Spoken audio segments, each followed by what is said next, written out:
Well, good morning, friends.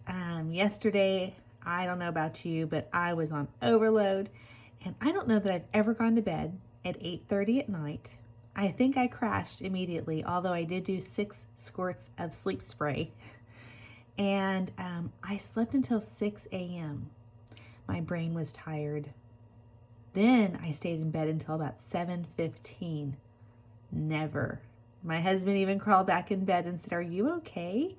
I'm okay. I know that, I'm not worried about my health, not worried about our finances, not worried about our bills. We are okay. My heart is heavy for all of those that are worrying. My heart is heavy for the fear that are in so many people out there. I know who's in control. And so I don't tend to worry about things like that. I worry about our economy. I worry about those that are getting hit with this virus, those that are, watching loved ones possibly get hit with this. I worry about our elder. I worry about our, hospital staff, our medical staff. It's just been really a change. And then I have 3 kids that I'm trying to navigate and stay positive for. And so they all keep calling and sharing and talking. And of course, Caitlin's at home. And I see all that they're missing out on.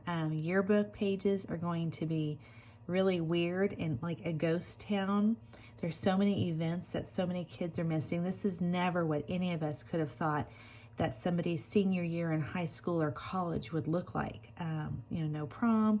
Who would have thought no softball? This was kind of what, our family was looking forward to, one last season of softball. But in the scheme of things, I'm sitting here and I'm enjoying my coffee. I slept like a baby. God is in control. And for those of you, some of you, it's hard to understand that. Why would God allow this to happen then? I don't know. I'm a control person. So I do struggle not being in control. But as I was in my prayer this morning and worshiping and getting ready for my day, knowing that I only have a 6 o'clock Zoom meeting on tonight, that's the only thing I have planned all day.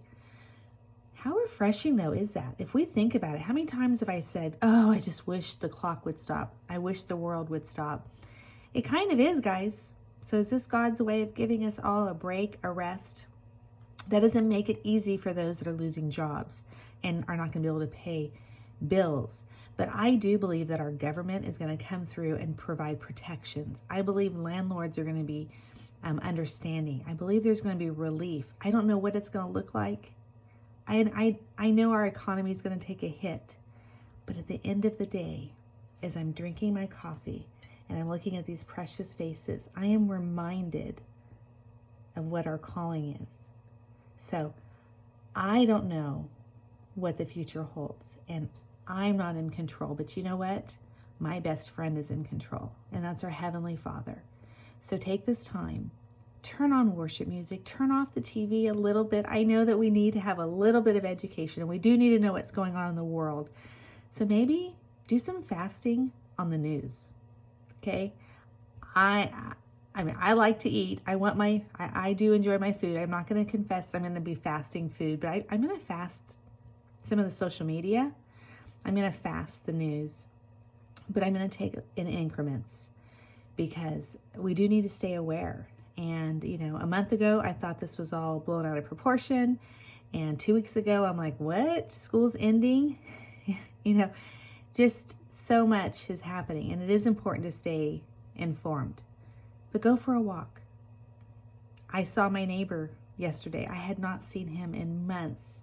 He's an elderly friend of ours, and he was at a mailbox. You know what? Got to run over and chat with him for 5 or 10 minutes. This is really a good time for community. And thank goodness for technology. I had an office meeting with all of my staff and court reporters yesterday via Zoom. We haven't all been in the same room in years because in our profession, we're just too busy. So yesterday, we all joined on Zoom, and it was fun. So I'm personally going to do a lot more socializing via phone. I have an iPhone, so I can do the virtual, whatever. I don't know what it's called, but you know, calling in FaceTime. I'm gonna be able to FaceTime today and tomorrow. My goal is to get these transcripts done. And you know what? I'm just embracing the idea that we're gonna be in self-confinement for a while. And you know what that means? That means I have some projects that I had no idea how I would ever be able to tackle. And guess what? Look out, because my scrapbooking stuff is coming out. I think next week I'm going to pull it all out. I'm going to get caught up on scrapbooks. So I would encourage you guys, it's good to veg. I 100% agree. Watch some Netflix. I'm going to have to figure out how to log on to my Netflix because I'm going to sit around and veg with my kids for a little bit because this is our downtime. I'm going to watch some movies. I've never watched Indiana Jones series. Maybe it's time for me to watch some silly stuff like that. But also be proactive and use this time wisely. This is self-vacation time. It's not what we envisioned. It's not what we wanted. But I'm going to encourage you guys to get all those photos out of the drawers. Have your kids help you put them in piles and categorize them.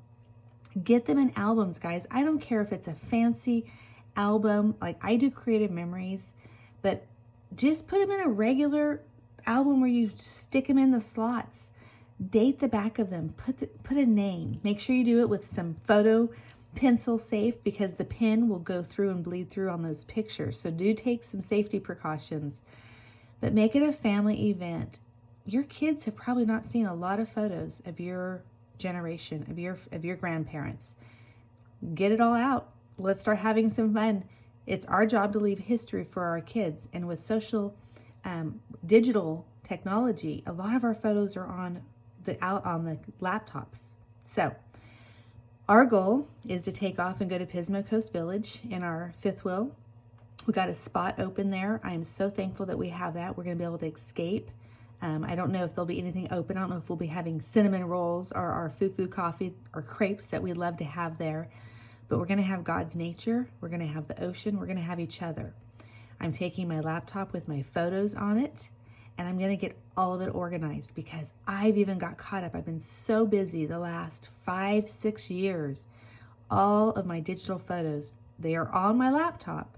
They're in folders, but I need to go through and delete those that I don't need to keep, and I need to get those printed. So that way my family has a history of who we are. Stay safe. Follow the directions, be respectful to our leaders, no matter what your political view is. This is serious, so do some self-quarantine, but more importantly, take this as a gift of time to have with your family.